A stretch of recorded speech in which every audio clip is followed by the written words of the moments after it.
তাই সুবলকে বলছে, সুবল শোন, রাধা হয়েছে আমার প্রেমগুরু, সেই রাধা রানীকে আমার একবার তুমি দেখাও।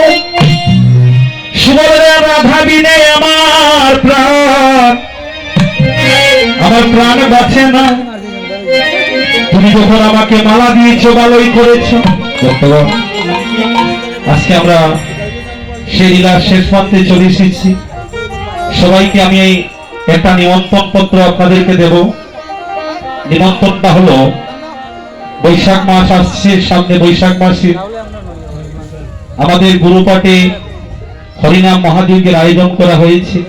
জানি না মহাপ্রভু এই যজ্ঞটা পরিপূর্ণ হবে কিনা, এর শুধু গোবিন্দ ছাড়া কেউ জানে না। আমাদের মাতাজি বর্তমানে তার অবস্থা ভালো নেই। কালকে আগের দিনে সবাই জানে আমার মাতাজি বিদায় নিয়ে গেছে। হরিবল, মাতাজি বিদায় নিয়ে গেছে, হঠাৎ করে কথা আর বলছে না। বর্তমানে এখন মৃত্যু শয্যার মধ্যে আছে। আমাদের জাপলং মন্দিরে বড় আশ্রমে আমার মাতাজি, গুরুমাতা আমার, সে আজকে বিশ্বার মধ্যে মৃত্যু শয্যার মধ্যে আছে।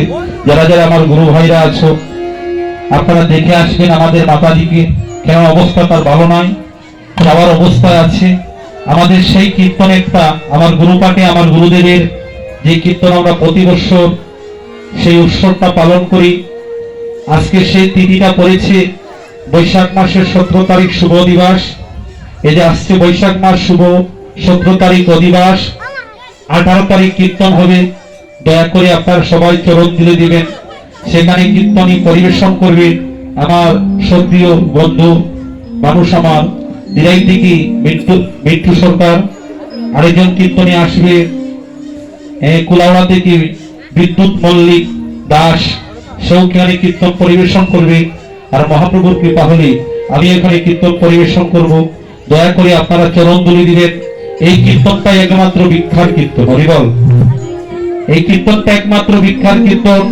এখনো মনে হয় না 500 টাকা পুঁজি আছে এই কীর্তনের।